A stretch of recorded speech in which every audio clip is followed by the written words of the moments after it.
আমি অমিত আছি তোমাদের সঙ্গে, আর তোমরা শুনছো ভৌতিক কথা। কিছু অনুভূতি এমন যা তোমাদেরও হতে পারে। ঘটনা স্ক্রিপ্টিংয়ে রয়েছে নেহা।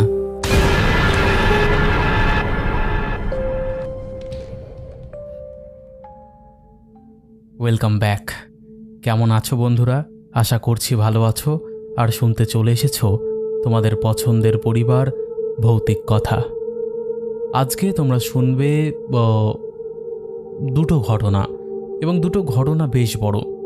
প্রথম ঘটনাটা তোমাদের এত ভালো লাগবে যে আমি জানি তোমরা কমেন্টে ভরিয়ে দেবে যে দাদা আজকের প্রথম ঘটনাটা একদম দারুণ লেগেছে।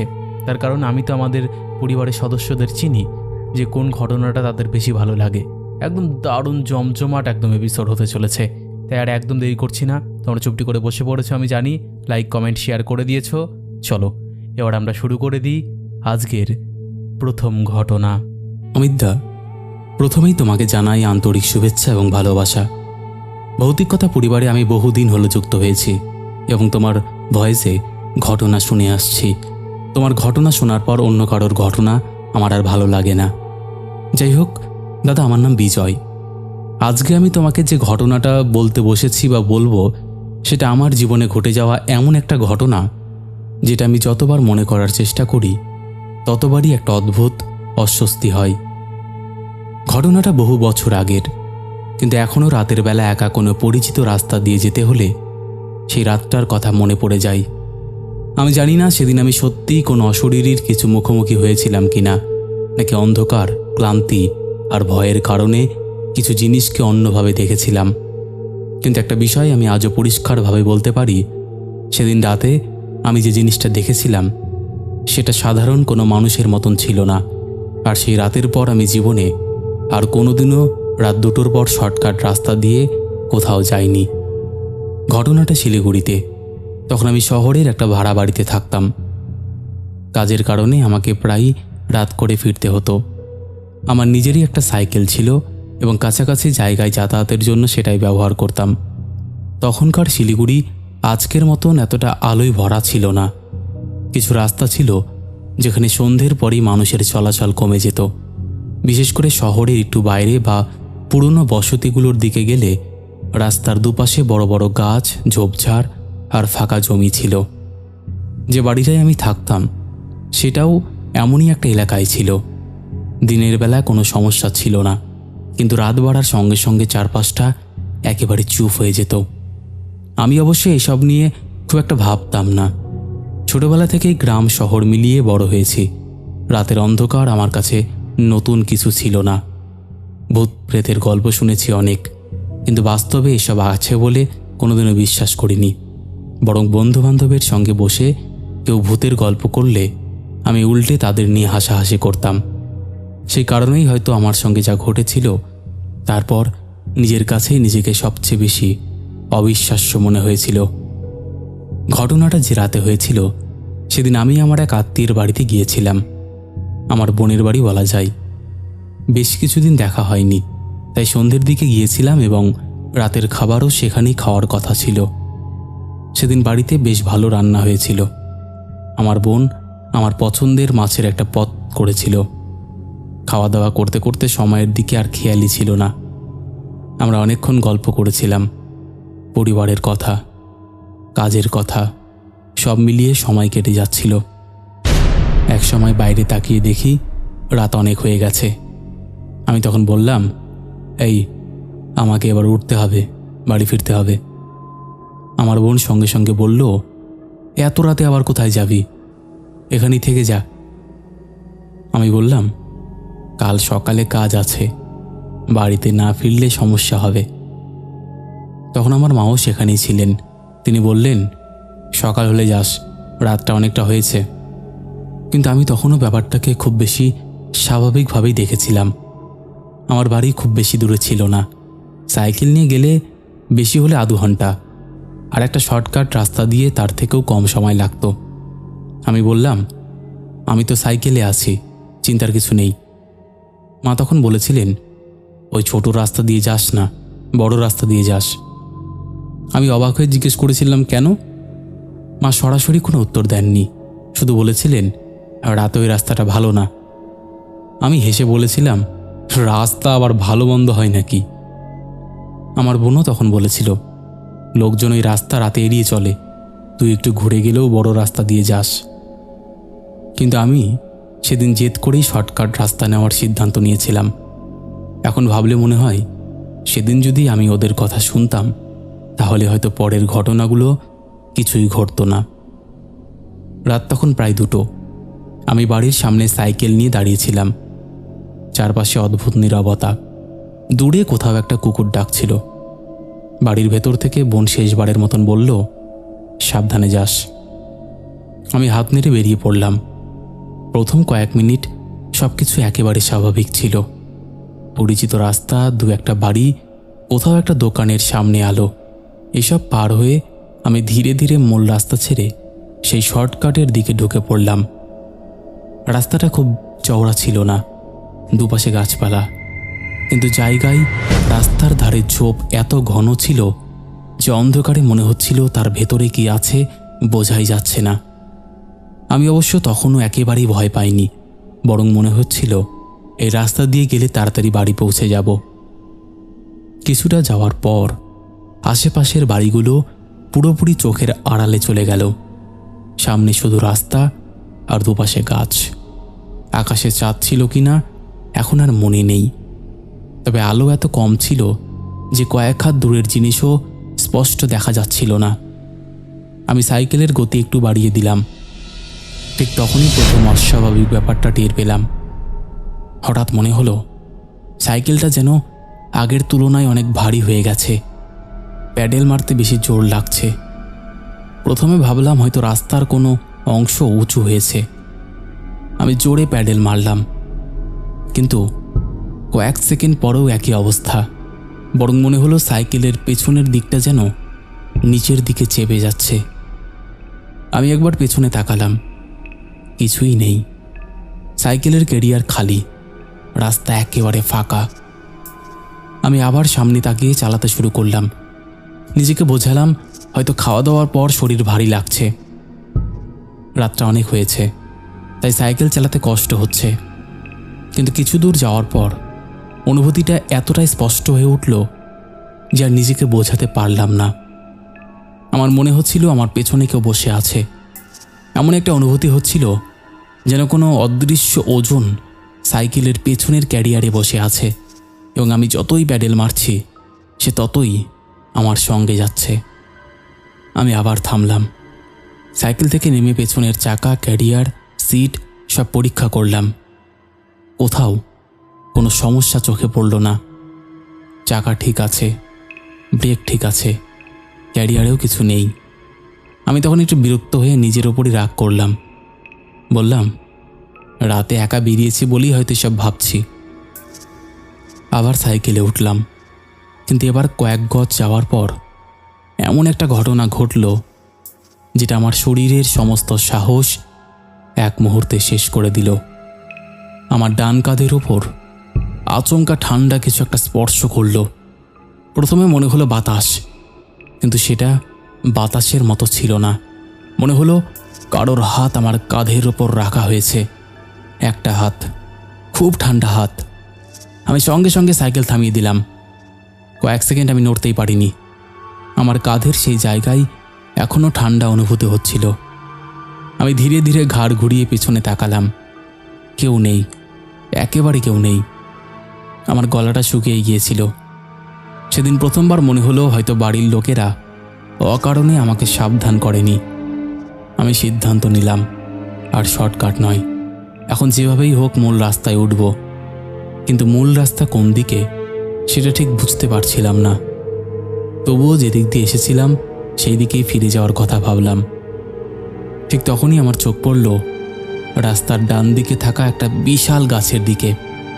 গাছটা এত বড় ছিল যে তার নিচে অন্ধকার জমাট বেঁধেছিল। প্রথমে সেখানে কিছুই দেখতে পাইনি। তারপর মনে হলো গাছটার আড়ালে কেউ দাঁড়িয়ে আছে। আমি সাইকেল থামিয়ে তাকিয়ে রইলাম। কয়েক সেকেন্ড পর একটা সাদা বা ফ্যাকাশে রঙের অংশ নড়ে উঠল। আমি ভেবেছিলাম হয়তো কোনো কাপড়, কিন্তু একটু পর বুঝলাম সেটা একটা মানুষ। একজন মহিলা। আমি এখনও নিশ্চিত নই তিনি ঠিক কতটা লম্বা ছিলেন, কারণ অন্ধকারে দূরত্ব বোঝা কঠিন, কিন্তু তখন আমার চোখে তাকে অস্বাভাবিক লম্বা মনে হচ্ছিল। তার চুলগুলো এলোমেলো হয়ে গিয়েছিল। আমি ভেবেছিলাম হয়তো কোনো কাপড়, কিন্তু একটু পর বুঝলাম সেটা একটা মানুষ, একজন মহিলা। আর এখনও নিশ্চিত নই তিনি ঠিক কতটা লম্বা ছিলেন, কারণ অন্ধকারে দূরত্ব বোঝা কঠিন, কিন্তু তখন আমার চোখে তাকে অস্বাভাবিক লম্বা মনে হচ্ছিল। তার চুলগুলো এলোমেলো হয়েছিল, পোশাকও অদ্ভুত ধরনের। ঠিক কী পড়েছিলেন সেটা আজও বলতে পারবো না। আমি ভাবলাম হয়তো কোনো মহিলা বিপদে পড়েছেন, তাই সাহস করে বললাম, আপনি কে? এখানে দাঁড়িয়ে আছেন কেন? কোনো উত্তর এলো না, মহিলা নড়লেনও না। আমি আবার বললাম, কিছু হয়েছে? এবারও কোনো উত্তর নেই, শুধু মনে হলো তার মাথাটা সামান্য আমার দিকে ঘুরল। আমি তখন সাইকেলের হ্যান্ডেল শক্ত করে ধরেছিলাম, মনে হচ্ছিল এখান থেকে আমাকে চলে যেতে হবে, কিন্তু শরীর যেন কথা শুনছিল না। কয়েক সেকেন্ড পর মহিলাটা ধীরে ধীরে গাছের আড়াল থেকে বেরিয়ে এলেন। তার হাঁটার শব্দ খুব কম ছিল, যেন মাটিতে পা ফেলছেন না এমন নয়, কিন্তু শব্দটা অস্বাভাবিকভাবে ক্ষীণ। তিনি আমার দিকে এগিয়ে আসছিলেন। আমি এক পা পিছিয়ে গেলাম, তারপর আর এক পা। আমার মাথায় তখন একটাই চিন্তা, এই মহিলা যদি সাধারণ মানুষ হন তাহলে এত রাতে এখানে কি করছেন? আর যদি বিপদে পড়ে থাকেন তাহলে আমাকে কেন কোনো কথা বলছেন না? আমি পাশ কাটিয়ে চলে যেতে চাইলাম, সাইকেলটা একটু বাঁদিকে ঘোরালাম। ঠিক তখনই মহিলাটা আচমকা আমার সামনে চলে এলেন। আমি থেমে গেলাম। তিনি খুব কাছে দাঁড়িয়েছিলেন। তার মুখ পুরোপুরি দেখতে পাচ্ছিলাম না, কিন্তু চোখ দুটো অন্ধকারের মধ্যেও যেন অস্বাভাবিকভাবে স্পষ্ট মনে হচ্ছিল। আমি বললাম, আমাকে যেতে দিন। কোনো উত্তর নেই। পরের মুহূর্তে তিনি আমাকে এমনভাবে ধাক্কা দিলেন যে আমি সাইকেল সহ রাস্তার পাশে ছিটকে পড়লাম। আমার কপাল একটা শক্ত জায়গায় আঘাত করল। চোখের সামনে মুহূর্তের জন্য অন্ধকার হয়ে গেল। আমি মাটিতে পড়েছিলাম। কয়েক সেকেন্ড বুঝতেই পারিনি আমি কোথায়। তারপর সাইকেলের চাকার ঘোড়ার শব্দ শুনলাম। ধীরে ধীরে মাথা তুলে তাকাতেই দেখলাম সাইকেলটা একটু দূরে পড়ে আছে এবং মহিলা তার পাশে দাঁড়িয়ে। আমি তখন সত্যিই বুঝতে পারছিলাম না কি করব।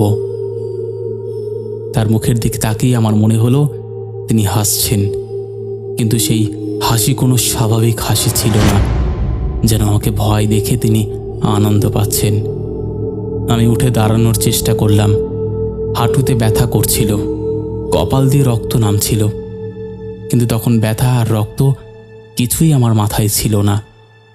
আমি সাইকেলটা সেখানেই ফেলে দিয়ে দৌড়ে পালাতে শুরু করলাম। পেছনে তাকানোর সাহস ছিল না, শুধু দৌড়চ্ছিলাম। আমি জানতাম না সামনে কি আছে। কয়েকবার পা হড়কে পড়তে পড়তে সামলে নিয়েছিলাম। বুকের মধ্যে এত জোরে ধুকপুক করছিল যে মনে হচ্ছিল নিজের হৃদস্পন্দন কানে শুনতেই পাচ্ছি। দৌড়তে দৌড়তে হঠাৎ সামনে একটা ছোট মন্দির চোখে পড়ল। মন্দিরটা রাস্তার ধারে ছিল। দিনের বেলা নিশ্চয়ই মানুষজন আসে, কিন্তু তখন সেখানে কেউ ছিল না। আমি আর কিছু না ভেবে মন্দিরের ভেতরে ঢুকে পড়লাম। সিঁড়ি উঠে একটা ছোট বারান্দার মতো জায়গায় বসে পড়লাম। তখন আমার শরীর কাঁপছিল, কপালের রক্ত জামায় লেগে যাচ্ছিল। আমি হাত দিয়ে রক্ত মুছে ফেললাম, কিন্তু বাইরে তাকানোর সাহস হচ্ছিল না। মনে হচ্ছিল ওই মহিলা যদি আমাকে অনুসরণ করে এখানে চলে আসে। কিছুক্ষণ পর মনে হলো মন্দিরের বাইরে কেউ হাঁটছে, শুকনো পাতার উপর পায়ের শব্দ। একবার, তারপর থেমে গেল। কিছুক্ষণ পর আবার। আমি নিঃশ্বাস বন্ধ করে বসে রইলাম। আমার মনে হচ্ছিল কেউ হয়তো মন্দিরের সামনে দাঁড়িয়ে আছে। আমি চোখ খুলে তাকানোর সাহস পাচ্ছিলাম না। কতক্ষণ এভাবে বসেছিলাম জানি না, হয়তো 1 ঘন্টা, হয়তো তারও বেশি। সেই সময়টা আমার কাছে যেন কয়েক ঘন্টার মতো লেগেছিল। মাঝে মধ্যে মনে হচ্ছিল কেউ মন্দিরের সিঁড়িতে উঠে আসছে, আবার কিছুক্ষণ পর সব শান্ত হয়ে যাচ্ছিল। আমি নিজের মনকে বোঝাচ্ছিলাম হয়তো কোনো কুকুর, কোনো পথচারী, বাতাসে নড়া ডাল, এসবের শব্দে আমি ভুল শুনছি। কিন্তু ভয় তখন যুক্তির উপর পুরোপুরি জয়ী হয়ে গিয়েছিল। অবশেষে আকাশ ফর্সা হতে শুরু করলো। পাখির ডাক শুনলাম, দূরে মানুষের কথাবার্তার শব্দ আসতে শুরু করলো। তখন মনে হলো হয়তো আমি বেঁচে গেলাম। আলো একটু বাড়তেই মন্দির থেকে বেরিয়ে রাস্তার দিকে তাকালাম। যে জায়গায় আমার সাইকেলটা পড়েছিল সেখানে গিয়ে দেখি সাইকেল নেই। আমি অবাক হয়ে চারপাশে খুঁজলাম, রাস্তার ধারে, ঝোপের মধ্যে, গাছটার পাশে, কোথাও নেই। তখন আমার মাথায় আর কিছু ঢুকছিল না। এত রাতে কে সাইকেল নিয়ে যাবে?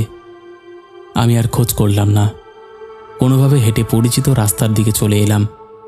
ভোরের আলোয় লোকজনের মুখ দেখতে পেয়ে তখন আমার মনে হলো আমি আবার স্বাভাবিক জগতে ফিরে এসেছি।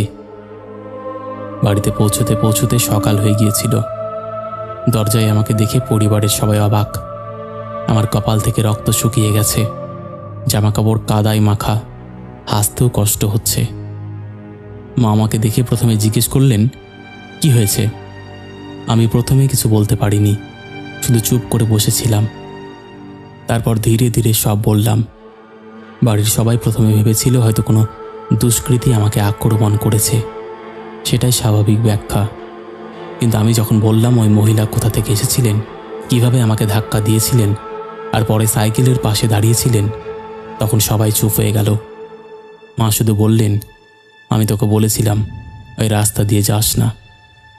তার কথার উত্তর দেওয়ার মতন কোনো কথা আমার কাছে ছিল না। কয়েকদিন পর শরীরের আঘাত কিছুটা ভালো হয়ে গেল, কিন্তু আমার মাথা থেকে সেই রাতের ঘটনাটা যাচ্ছিল না। বিশেষ করে ওই মহিলার চোখ আর হাসিটা। আমি নিজেকে বোঝাতে চেষ্টা করলাম, হয়তো কোনো মহিলা সত্যিই সেখানে ছিল, হয়তো তিনি কোনো মানসিক সমস্যায় ভুগছিলেন, হয়তো আমাকে আক্রমণ করেছিলেন, হয়তো রাতের অন্ধকারে তার চেহারাটাকে আমি অন্যরকম দেখেছিলাম। আমি সব বাস্তব কারণ খুঁজে বের করার চেষ্টা করছিলাম। কিন্তু তারপর ঘটল দ্বিতীয় ঘটনা। ঘটনার পরও আমি আমার পুরনো ভাড়া বাড়িতেই থাকছিলাম। বাড়িটা বদলানোর কথা তখনও ভাবিনি। এক রাতে কাজ করে ফিরে দরজা বন্ধ করে ঘরে ঢুকেছি। শরীর ক্লান্ত ছিল, খাওয়া দাওয়া করে শুতে যাব। ঠিক তখনই দরজার বাইরে খুব মৃদু একটা শব্দ পেলাম। মনে হলো কেউ যেন দরজার সামনে এসে বসেছে। প্রথমে গুরুত্ব দিইনি, কিছুক্ষণ পর আবার শব্দ হলো। আমি দরজার কাছে গিয়ে দাঁড়ালাম। বাইরে একেবারে নীরব। আমি ভেবেছিলাম হয়তো কোনো বিড়াল বা কুকুর। ঠিক তখন বাইরে থেকে খুব নিচু একটা হাসির শব্দ পেলাম। আমার শরীরের ভেতর দিয়ে যেন বিদ্যুৎ চলে গেল। সেই হাসি আমি চিনতে পেরেছিলাম, সেদিন রাতের সেই হাসি। আমি দরজা খুলিনি, জানলার কাছে গিয়ে খুব সাবধানে বাইরে তাকালাম। দরজার সামনে একজন মহিলা বসে আছে। তার চুল মুখের ওপর ঝুলেছিল, তিনি মাথা নিচু করে বসেছিলেন। আমি প্রথমে ভেবেছিলাম হয়তো আমার চোখ ভুল দেখছে। চোখ কচলে আবার তাকালাম, মহিলা তখনও সেখানে। আমি পিছিয়ে এলাম, তারপর জানলার ফাঁক দিয়ে আবার তাকালাম। এবার মহিলা ধীরে ধীরে মাথা তুললেন। তার মুখে সেই একই হাসি, আর আমার মনে হলো তিনি সরাসরি আমার জানলার দিকে তাকিয়ে আছেন। আমি জানি না তিনি আমাকে দেখতে পাচ্ছিলেন কিনা, কিন্তু আমার তখন মনে হয়েছিল তিনি জানেন আমি ভেতরে আছি। সেই রাতে আমি আর ঘুমাইনি। ভোর হওয়া পর্যন্ত ঘরের এক কোণে বসেছিলাম। সকাল হলেই বাড়িওয়ালাকে সব বললাম। তিনি প্রথমে বিশ্বাস করতে চাননি, কিন্তু আমি যখন বললাম আমি ওই বাড়িটা ছেড়ে দেব, তখন তিনি আশ্চর্যভাবে আর বাধা দিলেন না, বরং কিছুক্ষণ চুপ করে থেকে বললেন, আপনি যদি থাকতে না চান তাহলে দেখে নিন অবশ্যই।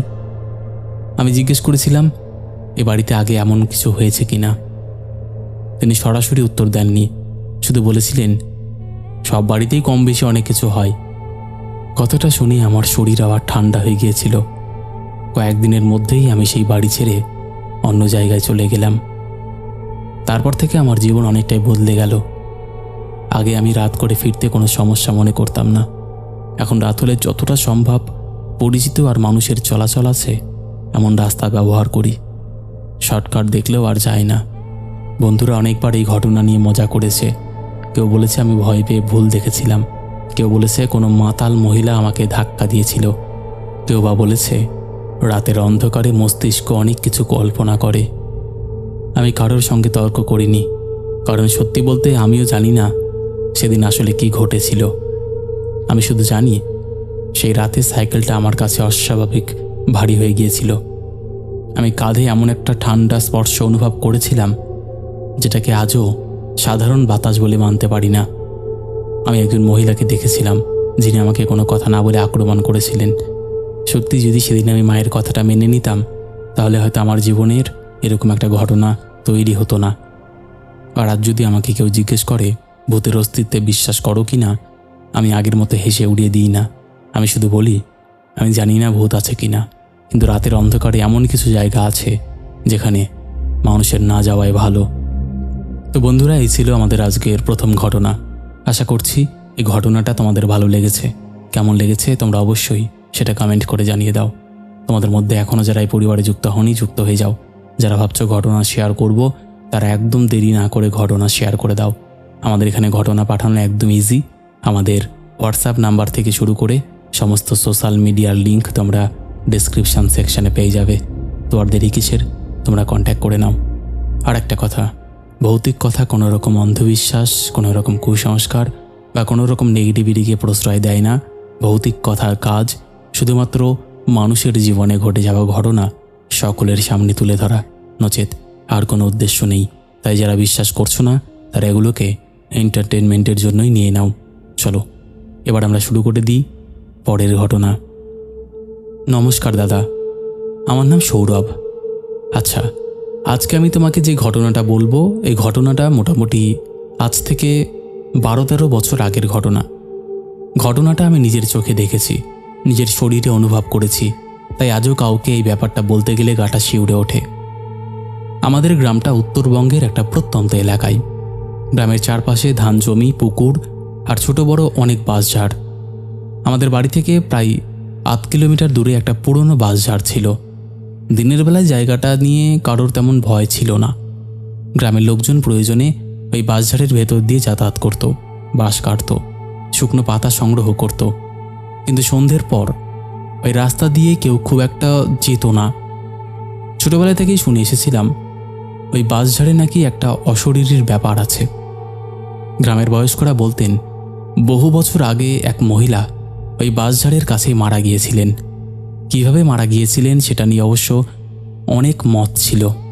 কেউ বলতো সাপের কারণে, কেউ বলতো অসুস্থ হয়ে, আবার কেউ বলতো রাতে বাঁশঝাড়ের মধ্যে তাকে অস্বাভাবিক অবস্থায় পাওয়া গিয়েছিল। এসব কথা আমি কখনো খুব একটা গুরুত্ব দিয়ে নিইনি, বরং বন্ধুবান্ধবের সঙ্গে এসব নিয়ে হাসাহাসি করতাম। কিন্তু একটা ঘটনা আমার সেই বিশ্বাস পুরোপুরি বদলে দিয়েছিল। সেদিন ছিল বর্ষাকাল। সারাদিন আকাশ মেঘলা ছিল এবং সন্ধ্যের পর একটা হালকা বৃষ্টি শুরু হয়েছিল। রাতে আমার এক বন্ধুর বাড়িতে যেতে হয়েছিল। গল্প করতে করতে অনেকটা রাত হয়ে যায়। যখন বন্ধুর বাড়ি থেকে বেরোলাম তখন প্রায় 10:30। বাড়ি ফেরার দুটো রাস্তা ছিল, একটা ওই বাঁশঝাড়ের মধ্যে দিয়ে আর একটা অন্য রাস্তা। সাধারণত দিনের বেলা হোক আর রাতের বেলায় হোক আমি সেই পাকা রাস্তাটা দিয়ে যেতাম। সেদিনও প্রথমে ভাবলাম যে পাকা রাস্তা দিয়ে যাব, কিন্তু বৃষ্টি বাড়তে শুরু করায় শেষ পর্যন্ত শর্টকাট ধরলাম। হাতে একটা ছোট্ট টর্চ ছিল, মোবাইলটাও পকেটে ছিল। বাঁশঝাড়ের কাছে পৌঁছতেই একটা অদ্ভুত ব্যাপার খেয়াল করলাম। এত রাতে গ্রামের অন্য জায়গায় কুকুরের ডাক, ঝিঝি পোকার শব্দ, ব্যাঙের ডাক এসব শোনা যাচ্ছিল, কিন্তু বাঁশঝাড়ের মুখে ঢোকার পর সব শব্দ যেন একসঙ্গে কমে গেল। শুধু বৃষ্টির জল, বাঁশের পাতায় পড়ার শব্দ আর মাঝে মাঝে বাতাসে বাঁশ দুলে ওঠার আওয়াজ। আমি নিজেকে বোঝালাম বর্ষার রাতে এমন হতেই পারে। টর্চের আলো সামনে ফেলে হাঁটতে শুরু করলাম। রাস্তার দুপাশে ঘন বাঁশ, কোথাও কোথাও বাঁশ এতটাই ঝুঁকেছিল যে মাথা নিচু করে যেতে হচ্ছিল। কিছুটা এগোনোর পর হঠাৎ আমার কানে পেছন থেকে কারুর হাঁটার শব্দ এলো। ভেজা মাটির উপর পা পড়লে যেমন শব্দ হয় ঠিক তেমন, ঠিক চপচপ করে একটা শব্দ। আমি হাঁটা থামিয়ে পেছনে তাকালাম। টর্চের আলো যত দূর গেল কাউকে দেখতে পেলাম না। রাস্তাটা ফাঁকা। ভাবলাম হয়তো কোনো পশু হবে। আবার হাঁটতে শুরু করলাম। কয়েক সেকেন্ড পর সেই শব্দ শুরু হলো, এবার একটু দ্রুত, চপ চপ চপ। আমি আবার পেছনে তাকালাম, কিছুই নেই। তখনও ব্যাপারটা নিয়ে খুব একটা ভয় পাইনি, কিন্তু মনে একটা অস্বস্তি তৈরি হয়েছিল। হাঁটার গতি বাড়িয়ে দিলাম। ঠিক তখনই আমার ডান দিকের বাঁশঝাড়ের ভেতর থেকে খুব নিচু গলায় একটা শব্দ শুনলাম। মনে হলো কেউ যেন বলল, দাঁড়াও। আমি সঙ্গে সঙ্গে থেমে গেলাম। বুকের মধ্যে ধক করে উঠল। কয়েক সেকেন্ড পর চুপ করে দাঁড়িয়ে থাকলাম।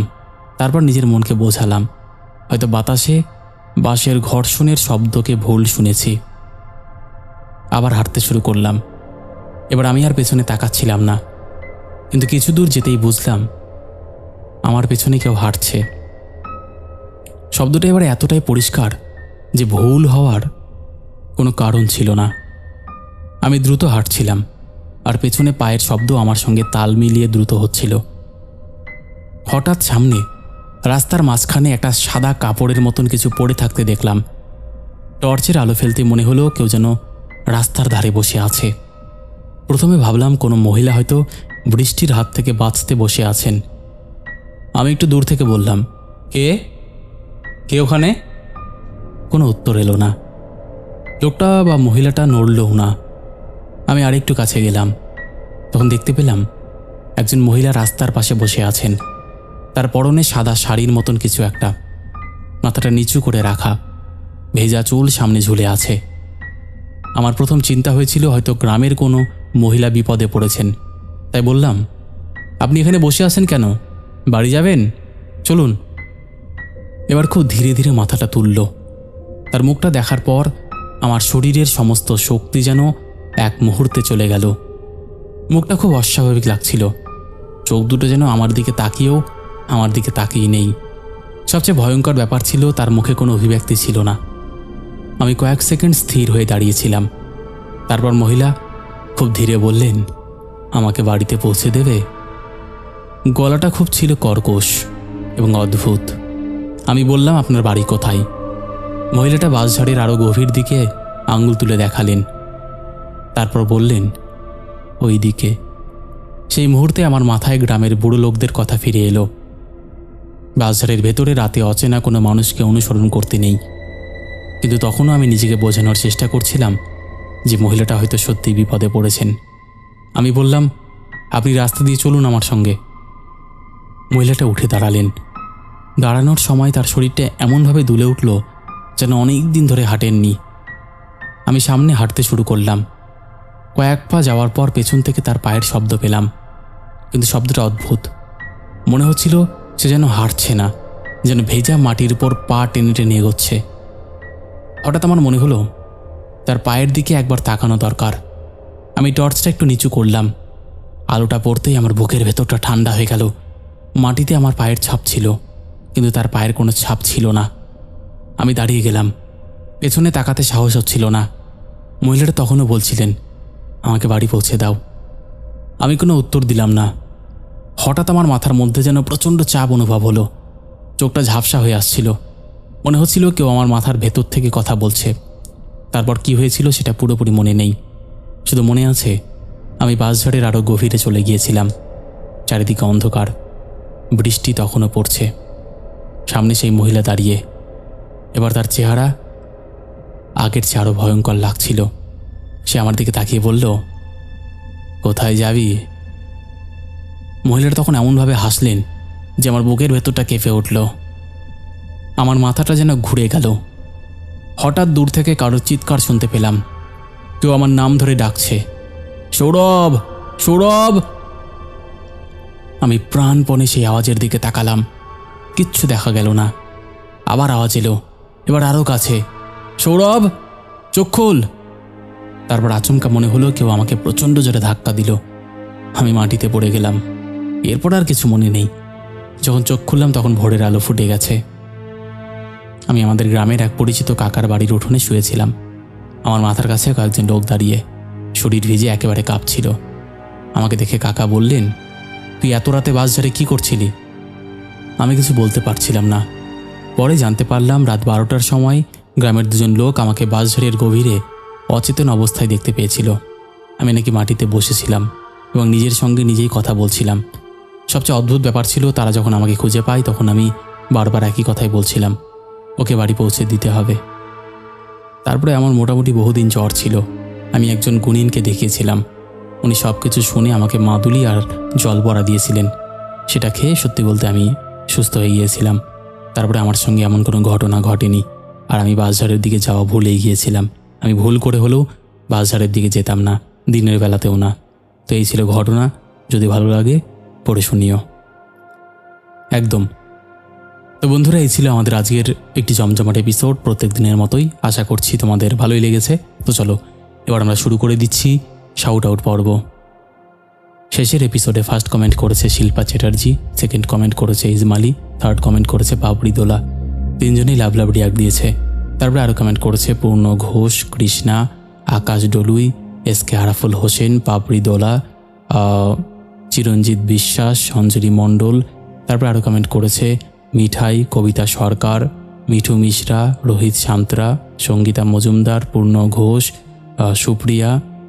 তারপরে কমেন্ট করেছে অনিশ খান, দীপরাজ দে, ইনজামুল, মঞ্জুর আলম মোল্লা। তারপরে আর কমেন্ট করেছে সাগর ধীবর, লিখেছে হাই অমিতদা, কেমন আছো তুমি? ভালো আছি, তুমি কেমন আছো? তারপরে কমেন্ট করেছে সাধন ঘোষ, ফানি গ্যাং, ভীম কুমার, লিখেছে দাদা এসব ঘটনাগুলো আগেও শুনেছি, কিছু নতুন নিয়ে এসো, অপেক্ষায় রইলাম। একদম।